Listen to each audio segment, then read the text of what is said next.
বাসী কাঁঠালবাড়িবাসী আমাকে সরাসরি প্রথম দেখলেন কারা কারা, একটু হাত তোলেন তো সরাসরি।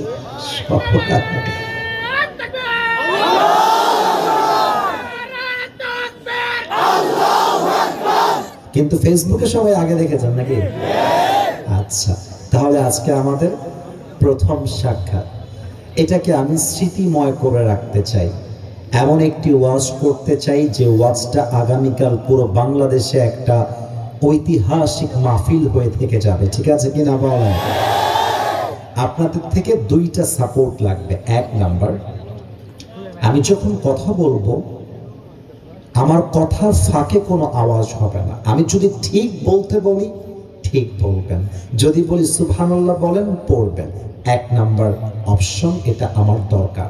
দুই নাম্বার দাবি, আপনারা যখন আমাকে রেসপন্স করবেন, রেসপন্স মানে হচ্ছে আমি বললাম পড়েন সবাই সুবহানাল্লাহ, যখন পড়বেন, যখন বলবো বলেন ঠিক আছে কিনা, যখন ঠিক বলবেন আওয়াজটা এত জোরে হওয়া লাগবে যেন পুরো দেশের মানুষ জানতে পারে গাইবান্ধা জেলার মাটির যুবকেরা কোনো কাপুরুষের সন্তান নয়, এরা বীর পুরুষের সন্তান। আমার জন্য জাস্ট এই দুইটা দাবি রেখে আমি আমার তাফসীরটা এই মুহূর্তে শুরু করতে চাই।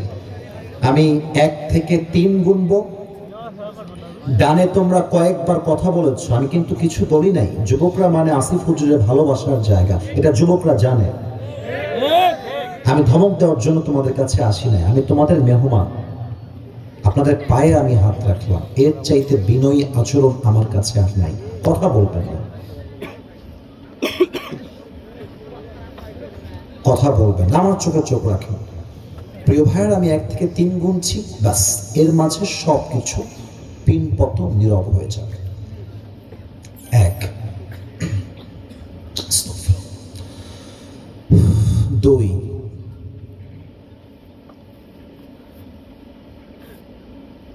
3।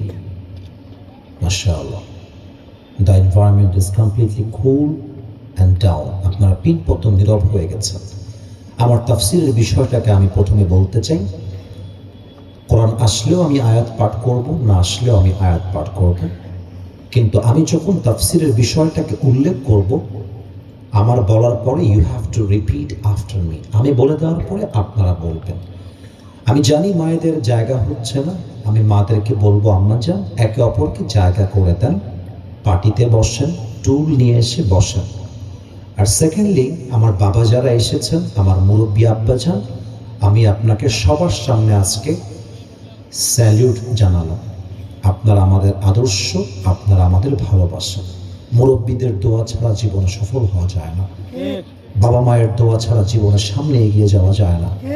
আমার মুরব্বী হচ্ছে আমার মাথার তাজ, আমার বুকের কলিজা, আমার নয়নের মণি তারা। মুরব্বী আব্বা যান, আমি যদি কখনো মাঝে মাঝে ইংরেজিতে আয়াতের তর্জমা করি, এটার উদ্দেশ্য এটা নয় যে আমি খুব ভাব নিচ্ছি কিংবা অহংকারী কোনো মানুষ, বরং আমার উদ্দেশ্য হচ্ছে আজকের ওয়াজ যেমন আপনারা বুঝবেন, আগামীকাল যখন আমেরিকার থেকে কেউ শুনবে সেও এই ওয়াজটা বুঝবে।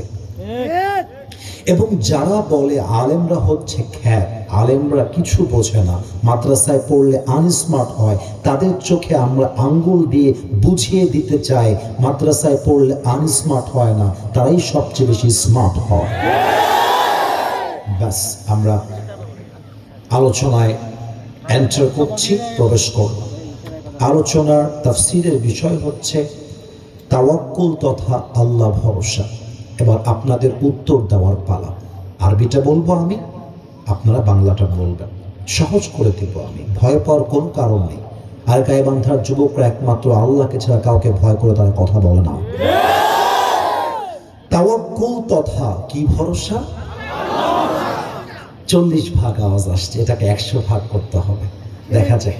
আমি বলবো তাওয়াক্কুল তথা, আপনারা বলবেন আওয়াজ দিয়ে আল্লাহ ভরসা। দেখা যাক লাস্ট চান্সে আপনারা পারেন কিনা। আজ তাফসীরের বিষয় হচ্ছে তাওয়াক্কুল তথা কি ভরসা? Yes, I got the real sound now. এটাই দরকার। আরে কথা বলবেন যেন কথার আওয়াজে প্রমাণ হয়ে যায় আমার সামনে কোনো বিড়ালের বাচ্চা নয়, সব সিংহ পুরুষগুলো আমার সামনে বসে আছে। তাওয়াক্কুল তথা আল্লাহ ভরসা। আসুন কোরআন কি বলে, হাদিস কি বলে, আজকে আমরা পাই টু পাই হিসাবগুলো জেনে নিতে চাই। তবে একটা কথা আগে এনশিওর করতে চাই, নিশ্চিত করতে চাই, আজকের ওয়াজ যে শুনবে, যে মানবে, আমার বলার পরে সুবহানাল্লাহ কেউ আসতে পড়বেন না, আমি আগে বলে দেই, তার জীবনে কষ্ট, দুঃখ, অভিযোগ বলতে আজ থেকে আর কিছুই থাকবে না। সুবহানাল্লাহ আসতে বললেন যে সবাই, আর একটু জোরে বলেন সুবহানাল্লাহ। আউযু বিল্লাহি মিনাশ শাইতানির রাজীম।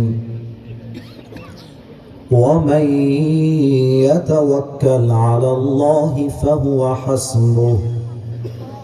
Allah says in this ayah, whoever trusts in Allah subhanahu wa ta'ala, Allah is sufficient for him. Allah বলছেন, যে বান্দা দুঃখে, কষ্টে, বিপদে, আপদে বলতে পারে, আরে আল্লাহ আমার সাথে আছে, আরে আল্লাহ আমারে ছেড়ে যায় নাই, আল্লাহ আমার সাথে আজীবন থাকবে, আল্লাহ আমার ভরসা শুধু তোমার উপরে। আল্লাহ বলছে, বান্দা তুই যদি এটা বলতে পারিস, তোর জীবনে তোর কাউকে লাগবে না, নেতা লাগবে না, বাপ লাগবে না, মা লাগবে না, বন্ধু লাগবে না, আমি আল্লাহ তোর জন্য একাই যথেষ্ট হয়ে যাব। সুবহানাল্লাহ, আমি আল্লাহ একাই enough. You don't need anybody else in this world. তোর কাউকে লাগবে না, আমি আল্লাহ তোর জন্য একাই যথেষ্ট হয়ে যাব। 1 নম্বর আয়াত। 2 নম্বর আয়াত, সূরাতুল বাকারাহ 3 নম্বর পারা 8 নম্বর পৃষ্ঠা। সূরাতুল বাকারার লাস্ট ভার্স তথা সর্বশেষ আয়াত। আল্লাহ তাআলা বলছেন, আউযু বিল্লাহি মিনাশ শাইতানির রাজীম। লা ইউকাল্লিফুল্লাহু নাফসান ইল্লা উসআহা। আল্লাহ বলছেন, আমি আমার বান্দাকে কখনো কোনো কষ্ট তার সাধ্যের বাহিরে চাপাই দেই না। জাস্ট তর্জমা করলেই হবে না, উদাহরণ দিয়ে বুঝাই দেই। মনে করেন আমাদের নেতা এবং আলেম দুইটাই বললাম, ওনার মধ্যে দুইটা অ্যাটিটিউডই আছে। আমাদের নেতা সাহেবের বয়স কথার কথা 80 বছর। রাগ করবেন না স্যার, আমি উদাহরণ দিচ্ছি জাস্ট। 80 বছরের আব্বা যান উনি, আমার বয়স মনে করো মাত্র 25 কিংবা 30। এখন আমার বউ আমাকে বলল, তুমি আমাকে কোলে তুলে হাঁটবা, এটা আমার আবদার। আমি বলবো, আমার গায়ে যেহেতু তাজা রক্ত, বয়স আমার কম, যুবক মানুষ, আমার বউয়ের কেজি যদি হয় 120, তাও কোনো মতে ঠেলে ঠুলে আমি তুলতে পারবো, শক্তি আছে।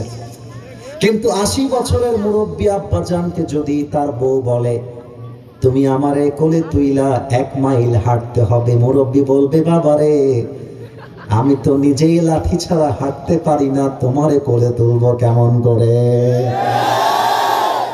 আমার যেই সাধ্য আল্লাহ আমাকে সেই বোঝা দিবে। মুরব্বীর যেই সাধ্য আছে কষ্ট সাধন করবার, বোঝা নেওয়ার, আল্লাহ তাকে তাই দিবেন। তার মানে কি, আপনার জীবনে এই মুহূর্তে যে কষ্টটা আছে না, এই যে আপনি বলেন হুজুর দোয়া কইরেন, আমার মতো কষ্টে কেউ নাই হুজুর, আল্লাহ মনে হয় দুনিয়াতে কাউকে পায় না, সব কষ্ট আমার কাঁধে, আমি বলবো তা না। আরে আপনার বুকের পাটা আছে, তাই আল্লাহ আপনাকে পরীক্ষায় ফেলেছে, ঠিক না? ভয় পেও না, বুক চিরে দাঁড়িয়ে যাও, আল্লাহর ভরসায় সাহসটা বাড়াও, আল্লাহর নামে আগুন জ্বালাও বুকে, সত্যের পথে চলো, সাহস রাখো বুকে। আরে থেমে গেলে চলবে না, রক্তে আগুন ধরাও, আল্লাহর সৈনিক তুমি, সেই পতাকা উড়াও। আরে আল্লাহ যখন পাশে, কিসের এত ভয়? তাওয়াক্কুল করো, কাছে আসবে বিজয়। মিজানুর রহমান আজহারি হুজুর একটা কথা বলেছিলেন তার ওয়াজে, আধারে ভয় পেও না, আলো আছে আড়ালে, অন্ধকার পালিয়ে যাবে তুমি উঠে দাঁড়ালে। এবার একটা উর্দু কবিতা বলতে চাই, আমার মনে পড়ে গেল আল্লামা ইকবাল রহমতুল্লাহি আলাইহি লিখেছেন, বিশ্বকবি, কি চমৎকার তার লেখনী। আমাদেরও গৌরব আছে কাজী নজরুল ইসলাম, আমাদের ভালোবাসার জায়গা, কত সুন্দর তার কবিতা। কিছু কবিতা আছে কাজী নজরুল ইসলামের, শুনলে আপনার গায়ের পশমগুলো দাঁড়িয়ে যাবে। বড় বীর, বড় উন্নত মম শির, শির নেহারি আমারই নত শির ওই শিখর হিমাদ্রির। বড় বীর, বড় মহাবিশ্বের মহাকাশ ফাড়ি, চন্দ্র সূর্য গ্রহ তারা ছাড়ি, ভুলক দুলক দোলক ভেদিয়া খোদার আসন আরশ ছেড়িয়া উঠিয়াছে চির বিস্ময়, আমি বিশ্ববিধাত্রী বড় বীর, আমি চির উন্নত মমসী। ঠিক কিনা বলে? শুনলে গায়ের মধ্যে পশমগুলো দাঁড়িয়ে যায়। আল্লামা ইকবাল রহমতুল্লাহি আলাইহির লেখনী যদি কেউ পড়ে আর সে যদি উর্দু কিংবা হিন্দি ভাষা বোঝে, তার কলিজায় এত সাহস যোগাবে যা আমি আসিফ হুজুর বলে বোঝাতে পারবো না। আমার বিশ্বাস এখানে মুরব্বী এবং যুবক যারা এসেছে, আমি যদি উর্দু কবিতা উর্দু ভাষাতেও বলি, আমার বিশ্বাস তর্জমা ছাড়াই আপনারা বুঝে যাবেন। কারণ আজকালকার যুবকরা বাংলা বোঝে, আরবি বোঝে, হিন্দি বোঝে, উর্দু বোঝে, অ্যাট দ্য সেম টাইম তারা ইংরেজি ভাষাও বোঝে। আচ্ছা, আমার কথা যদি আপনারা বুঝতে পারেন, ওই উর্দু কথার মাঝেও ঠিক বলবেন, এটা আমি পারমিশন দিলাম।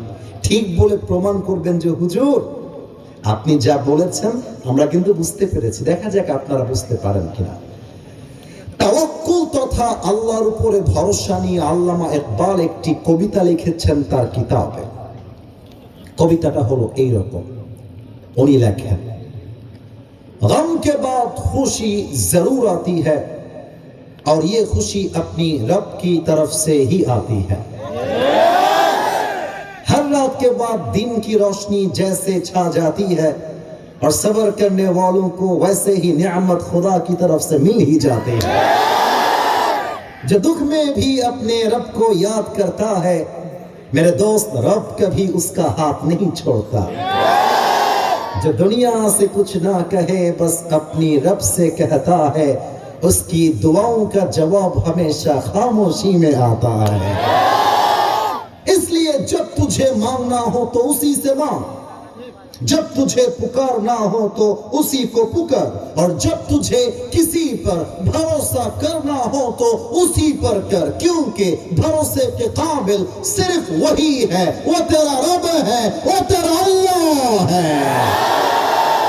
তাহলে বলেন তো, সুখে দুঃখে কষ্টে বিপদে আপদে আমার গাইবান্ধাবাসী, গোবিন্দগঞ্জবাসী, কাঁঠালবাড়িবাসী আওয়াজ যেন কমে না যায়। আমাদের সুখে দুঃখে ভরসা এক সত্তা, তিনি কে? আল্লাহ আমার রব। লজ্জা পাইলেন কেন? বলেন না, আল্লাহ